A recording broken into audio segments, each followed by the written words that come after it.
Assalamualaikum warahmatullahi wabarakatuh. Alhamdulillah wa syukru ala ni'amillah. La haula wa la quwwata illa billah. Amma ba'du, pemirsa, jumpa lagi. Kita masih merasai nikmatnya bersenggama dalam nada dan dakwah. Dakwah harus kita jadikan sebagai eksperimen untuk kita melatih bagaimana kita menjadikan sebuah dakwah ini ala kulli halin. Bagaimana kita berdakwah dalam nafsi, jiwa. Bagaimana kita berdakwah di dalam keadaan hal, baik makaniah, baik yang namanya syarafiyah atau fi'liyah sekalipun.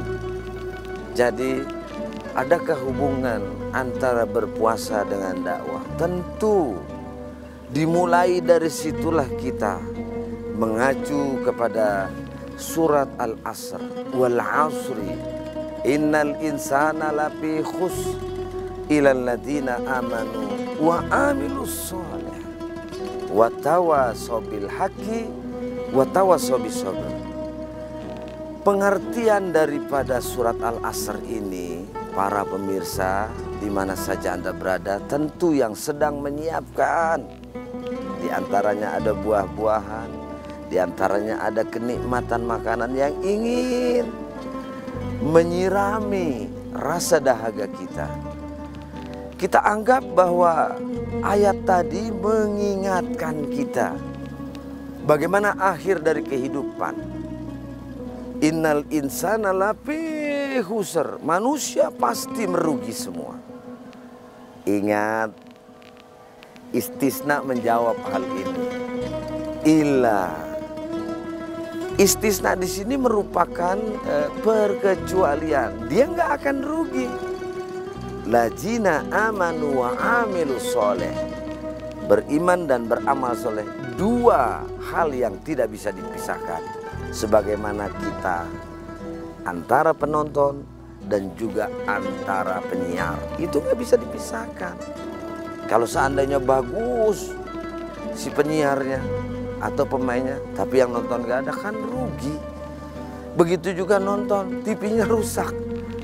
Wah, sangat keduanya tidak nyambung. Mari, oleh karena situ juga membutuhkan, kita juga membutuhkan. Maka dua ini, aman, iman, amal soleh, beriman dan beramal soleh, dua yang tidak bisa dilepaskan.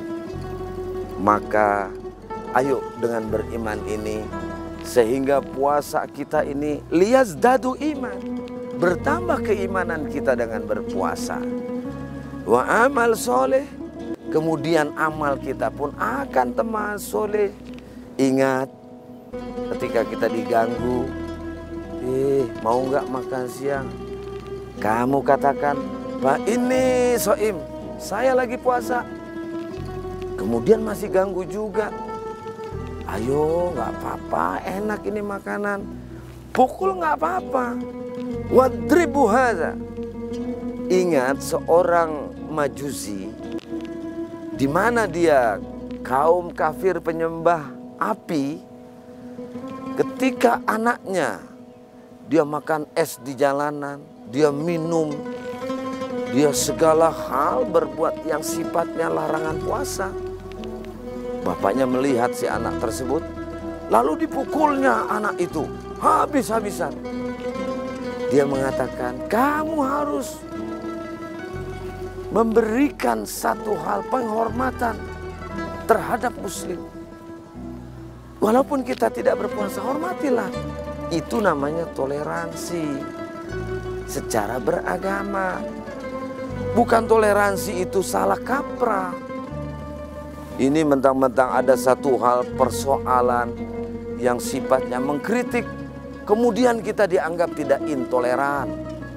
Ini adalah sangat-sangat naif di dalam hukum yang mandul.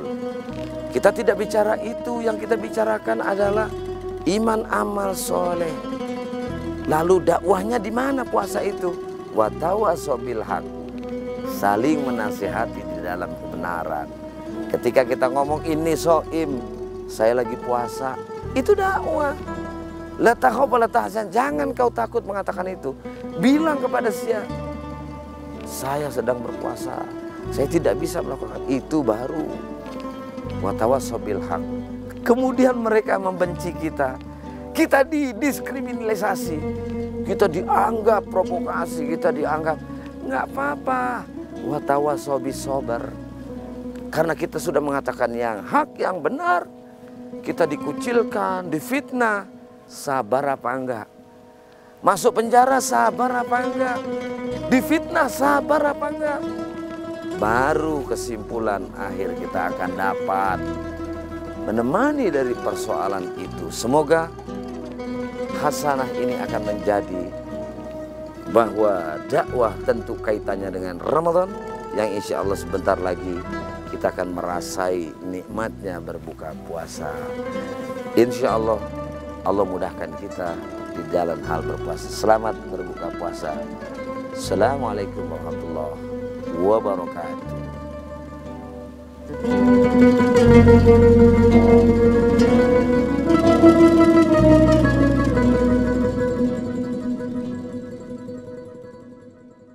Puasa sehat dan buka bersama Bio7.